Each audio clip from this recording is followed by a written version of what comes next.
அனைவருக்கும் வணக்கம்.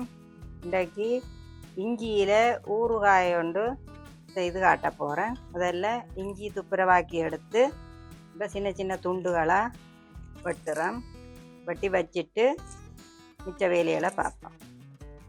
இது வயிற்று கோளாறு, உடல் பிரச்சனை, இதுகளுக்கு செரிமானங்கள் எல்லாத்துக்கும் நல்ல ஒரு இது. எல்லா இதுகளோடையும் சாப்பிடலாம், சாதத்தோடையும் சாப்பிடலாம்,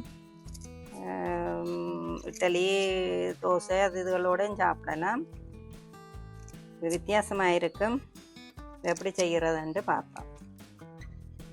முதல்ல இதுக்கு அரை தேக்கரண்டி வெந்தயம், ஒரு தேக்கரண்டி கடுகு, ரெண்டையும் ஒருக்கா வறுத்தெடுக்க போகிறோம். வறுத்தெடுத்து மிக்சியில் அடிக்கணும், பவுடரை அடிக்கணும். இதை முதல்ல வறுப்போம். கடுகு வெடிக்கிற பருவம் வரை ரக்கலாம். அது கடுமையாக வறுக்கணுமெண்டு இல்லை, கடுகு வெடிக்க ரக்குவோம். வெடிக்க தொடங்கிட்டது ரக்குவோம். இதை நல்லா ஆற வச்சுட்டு நாங்கள் இந்த இஞ்சின்ற வேலையை பார்ப்போம். இதுக்கு நல்லெண்ணெய் தான் பாவிக்கிறது. ஒரு 50 ml எண்ணெய் விட்டுருக்கிறேன். எண்ணெய் கொதிச்சிட்டுது. இதுக்கு அந்த இஞ்சியை போட்டு கொஞ்சம் பொரிச்ச மாதிரி வதக்கி எடுப்போம்.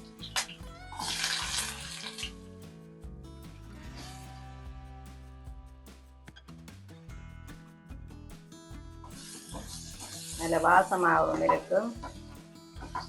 கொஞ்சம் பொரிச்சு போட்டு மிக்சியில் போட்டு அடிச்சு எடுக்கிறது.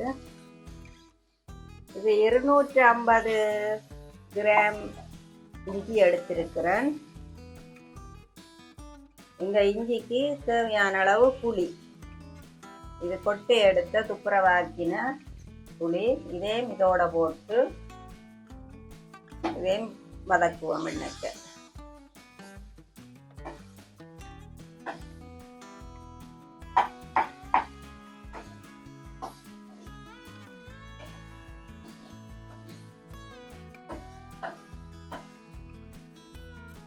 இஞ்சி கலர் மாறி புளியின் இதுவும் சேர்ந்து பதம் வந்துட்டுது. இப்போ இதை பிறக்கி எடுக்கும். வெந்தயமும் கடுகும் மிக்சியிலே அடித்து எடுத்தாச்சு.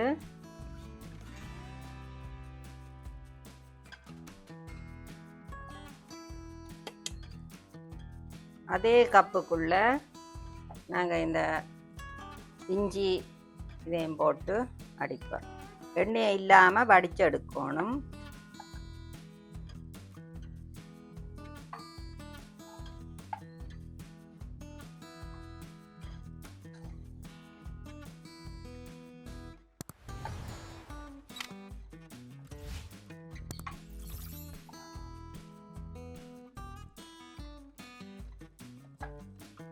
இந்த இஞ்சி இது நல்லா ஆறின பிறகு தான் நாங்கள் மிக்சியில் போட்டு அடிக்கணும்.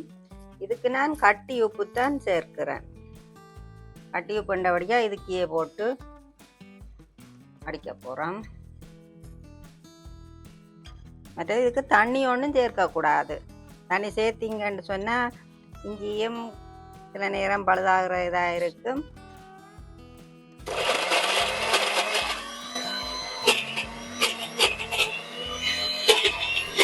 இதுக்கு தண்ணி விடாமல் தான் அடிச்சிருக்கிறேன். தண்ணி தேவை வராது, என்னடா இஞ்சியில் மீறம் இருக்குது, கட்டி உப்பும் போட்டு இருக்கிறோம். தண்ணி விடாமல் அடிக்கிறது நல்லது, உருக விடாமல் இருக்கும். இப்படி அடிச்சிங்கண்டா சரி. அதே சட்டிக்கு அந்த எண்ணெயும் கொஞ்சம் கிடக்கு.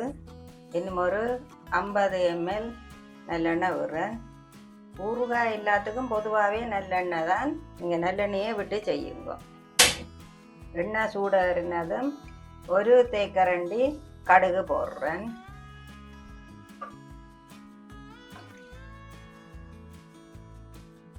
கடுகு வடிக்க தொடங்கினதும் கருவேப்பிலை,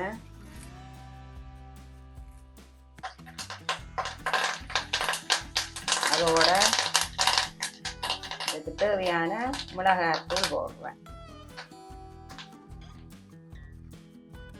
இந்த கடுகு வெந்தயம் இடித்த பவுடரும் சேர்க்கிறேன். சிம்மில் வச்சு கொண்டு இதுகளை சேர்க்கணும், இல்லாட்டி கருகிப்போம். இதோட இதுக்கு பெருங்காயத்தூள், ஊறுகாய்க்கு பெருங்காயத்தூள் நல்லா அதையும் சேர்த்து கொள்ளுவோம்.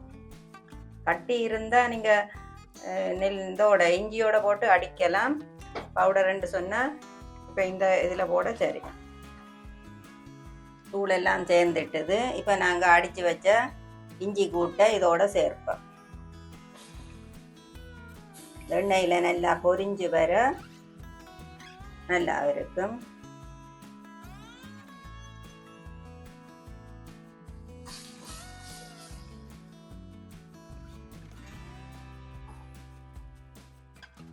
சிம்மில் வச்சு கிண்டி கொண்டு இருக்கணும், கடுமையாக இருக்கக்கூடாது. எல்லாம் சேர்ந்துட்டுது. இப்போ இதுக்கு சர்க்கரை கொஞ்சம் சேர்க்கிறோம். இனிப்பு சேர்த்தா தான் இந்த ஊறுகாய் நல்லா இருக்கும்.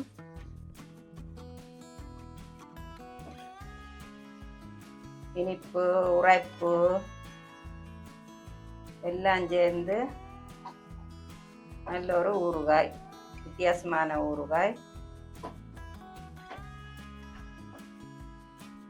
பொரிஞ்ச மாதிரி நீங்கள் இந்த எண்ணெய் கொஞ்சம் கொஞ்சமாக கக்கும்.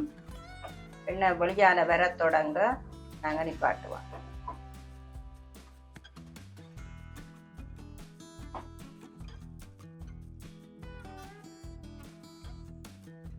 எண்ணெயில் பொரிஞ்சு நல்ல இதாக வந்துட்டுது, பதமும் சரியாக வந்துட்டுது. அப்படியே பக்குவம். இது 2-3 மாதங்களுக்கு வெளியில் வச்சு பாவிக்கலாம். நல்ல உலர்ந்த கரண்டி பாவிச்சு ட்ரையாக இருந்ததுன்னு சொன்னால் கெடாமல் இருக்கும். அதையும் விட கூட பாவிக்கணும். 5-6 மாதத்துக்குன்னு சொன்னால் ஃப்ரிட்ஜுக்கு ஸ்டோர் பண்ணி வச்சு பாவிக்கலாம். இப்போ நல்லா ஆறிட்டுது.